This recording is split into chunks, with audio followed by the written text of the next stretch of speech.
Salut à tous, le journal du foot de ce jeudi 20 février. La mise au point de Lionel Messi et cet appel du pied à Neymar après toutes les rumeurs autour de son avenir ces derniers temps, notamment à cause de tensions avec sa direction. L'Argentin a réaffirmé son amour au club Blaugrana lors d'un entretien accordé au Mundo Deportivo et assure qu'il se sent très bien en Catalogne. La star du Barça a également envoyé un message à Neymar et fait une révélation qui va faire du bruit. Selon lui, le joueur du PSG n'a pas changé son objectif de l'été dernier. Il a vraiment envie de revenir. Il s'est toujours montré désolé après son départ. Neymar a hâte de revenir au Barça.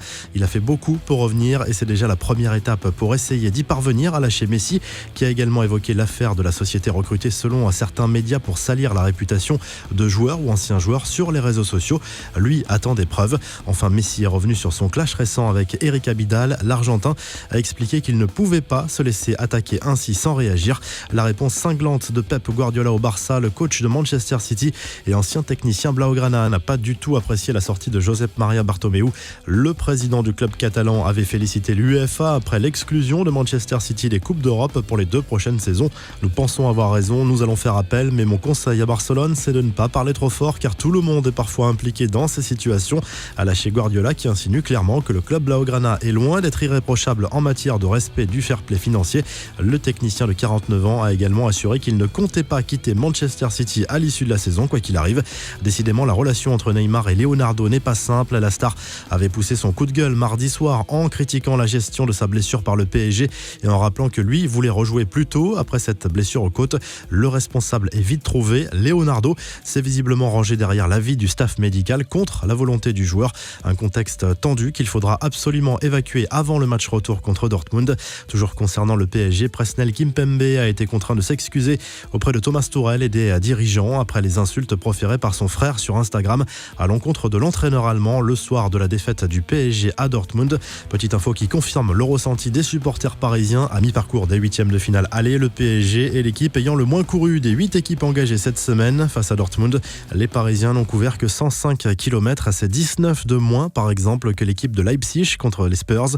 Quelques infos en bref, retour sur les images marquantes de la soirée de mercredi en Ligue des Champions. Grosse déception pour Tottenham, finaliste l'an dernier et battu à domicile par le RB Leipzig en 8e de finale aller 1-0. Dele Alli est sorti furieux à la 65e minute et ne s'est pas gêné pour le montrer à José Mourinho en jetant une bouteille d'eau au sol. Pour voir des images de joie, il fallait être à San Siro où l'Atalanta Bergame a balayé Valence 4-1. Et si le club italien était le nouvel Ajax, une équipe que personne n'attendait et qui déjoue tous les pronostics en Ligue des Champions. La petite phrase de CR7 qui devrait plaire à Kylian Mbappé, interrogé par un enfant au sujet du champion du monde. Le Portugais n'a pas manqué de compliments. Kylian est le futur et le présent, c'est un joueur fantastique, il est très rapide, a confié le joueur de la Juve. Les confidences de Dario Benedetto au quotidien argentin Olé. Le buteur de l'OM a de nouveau clamé son amour pour le club de Boca Juniors où il a joué entre 2016 et 2019.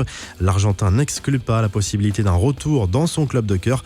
Blessé au dos depuis le 15 janvier, Marcus Rashford n'est pas certain de pouvoir rejouer avant la fin de la saison. Il pourrait même manquer l'Euro avec l'Angleterre cet été, à en croire son entraîneur à Manchester United, Ole Gunnar Solskjaer. La compagne et agent de Mauro Icardi a fait le point sur l'avenir de l'attaquant du PSG prêté par l'Inter jusqu'à la fin de la saison. Wanda Nara a déclaré dans la presse italienne que son mari n'avait pas encore tranché et affirme qu'elle n'est pas en mesure de dire s'il va poursuivre à Paris ou retourner en Italie cet été.